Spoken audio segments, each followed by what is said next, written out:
On s'intéresse aujourd'hui à la façon de trouver la position de deux courbes faisant intervenir des fonctions carrées. J'ai donc une première courbe qui correspond à la fonction f de x qui est égale à moins x au carré moins x plus 1. J'ai donc une deuxième courbe qui correspond à la fonction g de x qui est égale à x au carré plus x plus 1.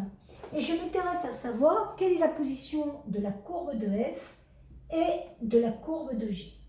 Pour trouver la position de ces deux courbes, on va s'intéresser à la différence et particulièrement au signe de la différence. f de x moins g de x, c'est donc à moins x au carré moins x plus 1. Et j'enlève g de x, donc moins x au carré moins x moins 1. Je tombe sur moins 2x au carré moins 2x. Je vais trouver les valeurs qui annulent cette expression.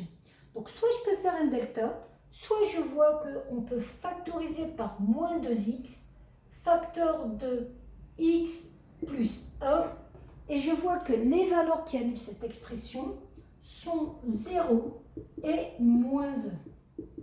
Donc je vais faire un tableau de signes où je vais donc avoir le signe de f de x moins g de x. Donc dans ce tableau de signes, je vais donc mettre le x ici de moins l'infini à plus l'infini, moins 1 et 0, de telle sorte que ce soit dans l'ordre croissant. Je vais mettre le signe de f de x moins g de x. Là, à cet endroit-là, ça s'annule. Et donc, signe d'un polynôme du second degré.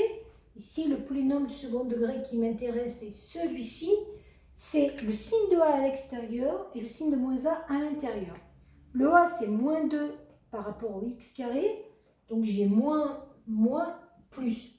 Concrètement, je vais donc avoir que pour la position des deux courbes, je vais avoir, quand j'ai un signe négatif, que CF est en dessous de CG. Pourquoi? Parce que si cette expression est négative, c'est que f de x est plus petit que g de x.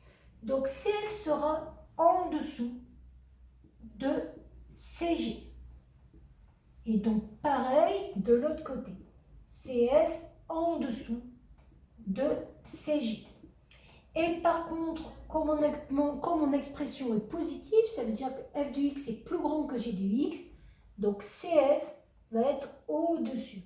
Et aux endroits où ça coupe, la différence ici est nulle. Donc à ces endroits-là, les deux courbes se coupent. Elles se coupent donc en deux valeurs qui sont moins 1 et 0.